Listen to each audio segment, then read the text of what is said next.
So generally, when we talk of antimicrobial resistance, since it is drug resistance, we mostly focus on drugs.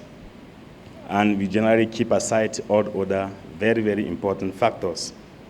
Actually, this presentation is a summary of a work done by one of my students. Unfortunately, he could not be here because he's busy doing some other studies somewhere else.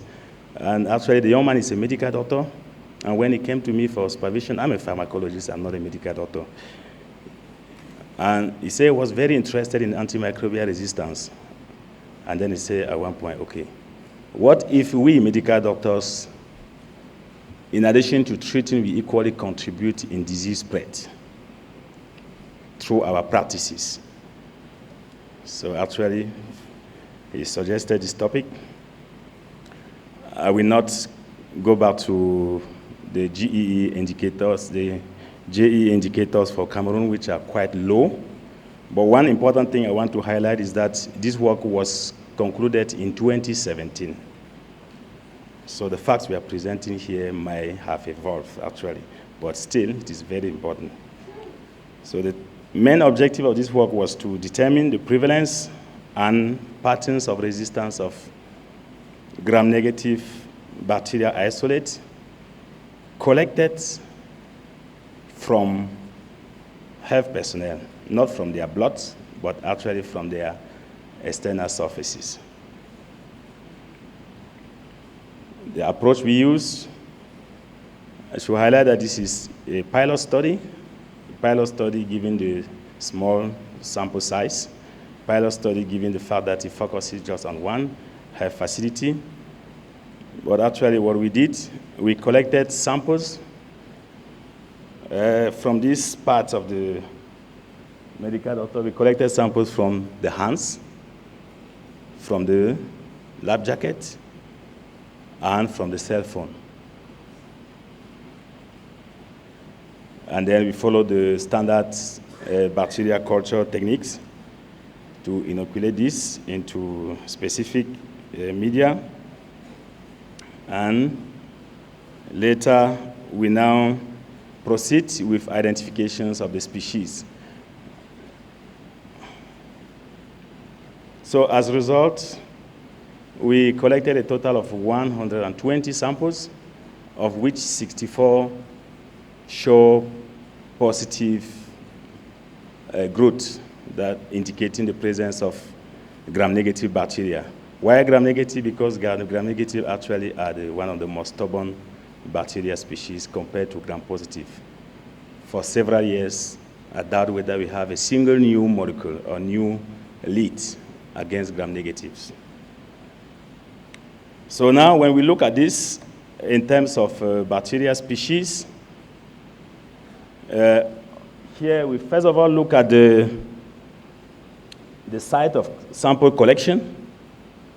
And it was observed that we have contamination from all the sample size, the size collection, the size of collection. But generally, when we look at bacteria species, we realize that Klebsiella was the most prevalent, followed by E. coli. And we know how delicate, how dangerous these bacteria species are. So we now look at the bacteria species, the distribution of bacteria species with regard to the hospital ward.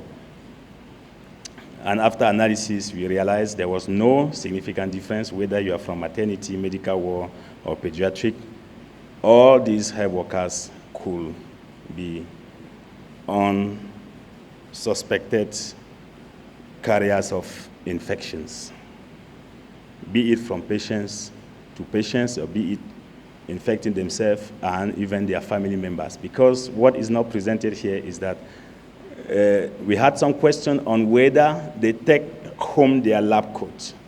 And surprisingly, some of these health workers usually take home their lab coat, and some even take their lab coat to the press into the commercial dress cleaning services, which is very, very dangerous. Then we look at the susceptibility patterns of these genes to notice that Klebsiella, E. coli, and Enterobacter remain the most resistant ones. We screen against 12 antibiotics. And I don't know whether we should say more interestingly, we notice so many samples with multi-drug resistance patterns. Then the weakest drugs being cefazolin and amoxicillin. So these are some of the key facts we got from this pilot investigation.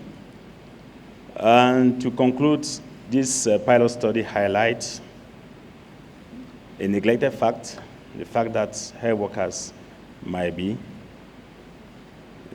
very important factors as carriers of pathogens directly impacting on antimicrobial resistance.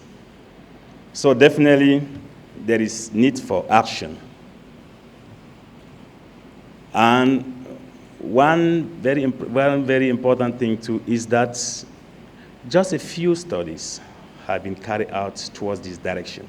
Most of the time when we say AMR, we look at drugs, we look at illegal drug markets, we look at all the other factors neglecting this. So there is a need for actions. And from 2017 till now, considering these studies, considering all other findings from the country, OSHA has taken a giant step.